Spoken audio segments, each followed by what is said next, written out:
रायगढ़ किला चारों ओर विशाल चट्टानों से घिरा है। हिंदवी स्वराज्य के सबसे महत्वपूर्ण किलों में से एक ये किला छत्रपति शिवाजी महाराज द्वारा स्थापित हिंदवी स्वराज्य की पहली राजधानी था। इसी किले पर एक मंदिर है, जगदीश्वर मंदिर, जिसका इतिहास और रचना बहुत ही खास है। इस मंदिर में एक शिवलिंग स्थापित है। इस मंदिर का मुख्य दरवाजा पूर्व दिशा की ओर है और रोज सुबह सूर्योदय होते ही सूर्य की पहली किरणें गर्भगृह में मौजूद शिवलिंग पर पड़ती है। छत्रपति शिवाजी महाराज जब भी इस किले पर मौजूद रहते थे तो इस मंदिर में रोज सुबह भगवान शिव की आराधना करने जरूर आते थे।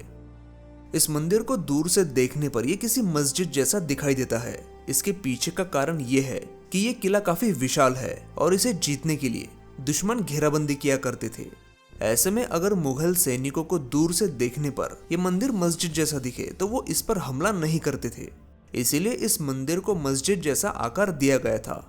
छत्रपति शिवाजी महाराज की सेना में मुस्लिम मावले भी थे और उनके लिए वो अपने किले पर मस्जिद भी जरूर बनाते थे और इसीलिए इस मंदिर को देखकर शत्रु सेना भ्रमित हो जाती थी और इस पर हमला नहीं करती थी। और अगर मान लो कि शत्रु की सेना इस मंदिर तक आ भी जाए तो भगवान शिव का दर्शन करे बिना और उनके सामने झुके बिना वो नहीं रह पाते थे। अभी आप सोचेंगे कि ऐसा कैसे मुमकिन है, भला मुगलों की सेना भगवान शिव के सामने क्यों झुकेगी। दरअसल बात यह थी कि इस किले के इंजीनियर हिरोजी इंदुलकर ने इस मंदिर के दरवाजे की ऊंचाई काफी कम रखी थी। इतनी कम कि किसी को भी अंदर प्रवेश करने के लिए झुककर ही जाना पड़ता था। और ऐसा इसीलिए किया गया था कि अगर मुगल आक्रमणकारी इस मंदिर तक पहुंच गए तो मंदिर की तोड़फोड़ करने से पहले उन्हें भगवान शिव के सामने झुकना पड़े। अभी इस मंदिर में जो शिवलिंग मौजूद है वो पेशवाओं ने स्थापित किया था। इस मंदिर के बनने के बाद इसमें सबसे पहले छत्रपति शिवाजी महाराज के हाथों स्थापित किया गया शिवलिंग आज इस मंदिर में नहीं है, क्योंकि एक बार जब इस किले की मुगलों ने घेराबंदी की थी तो मराठाओं ने यहाँ का शिवलिंग उखाड़कर किले की एक दीवार से उसे नीचे उतारा था और उसे पास के एक गांव में ले गए थे। ये सब उन्होंने इसीलिए किया था ताकि उस शिवलिंग की विटंबना ना हो।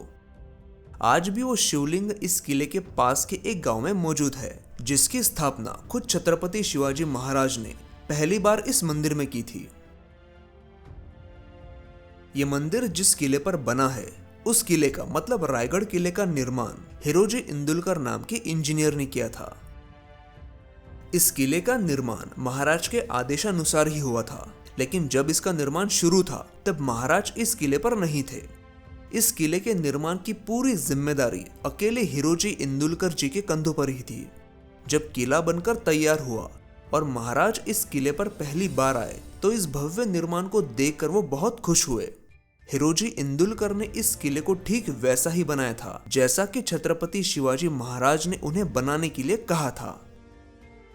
जब महाराज ने उनसे पूछा कि इतना सुंदर किला बनाने के बदले तुम्हें क्या इनाम चाहिए बताओ, हिरोजी इंदुलकर उस वक्त चाहते तो मनचाही धनराशि या कोई भी इनाम मांग सकते थे, लेकिन उन्होंने महाराज से बस एक ही बात मांगी कि इस मंदिर की सबसे पहली सीढ़ी पर उनका नाम उकेरने की इजाजत दी जाए, ताकि महाराज जब भी वो सीढ़ी चढ़कर मंदिर में प्रवेश करे तो महाराज का पैर सबसे पहले उनके नाम पर गिरे। आज भी हिरोजी इंदुलकर का नाम उस पहले सीढ़ी पर हम देख सकते हैं, जिस सीढ़ी पर कभी छत्रपति शिवाजी महाराज के चरण स्पर्श हुआ करते थे। इसी बात से आप अंदाजा लगा लीजिए कि छत्रपति शिवाजी महाराज के प्रति लोगों के मन में कितनी श्रद्धा और प्यार था, जो आज तक कायम है। तो दोस्तों, आज के एपिसोड में बस इतना ही, और ऐसे कई बेहतरीन वीडियोस आने वाले हैं, तो चैनल को सब्सक्राइब करना मत भूलिए। इस किले की और तस्वीरें और वीडियोस देखने के लिए आप मुझे इंस्टाग्राम पर फॉलो कर सकते हैं। और आज का एपिसोड आपको अच्छा लगा हो तो इसे लाइक जरूर करें, क्योंकि जितने ज्यादा लाइक्स आएंगे उतने ही बेहतरीन वीडियोस हम आपके लिए बनाते रहेंगे। तो मिलते हैं दोस्तों अगले एपिसोड में।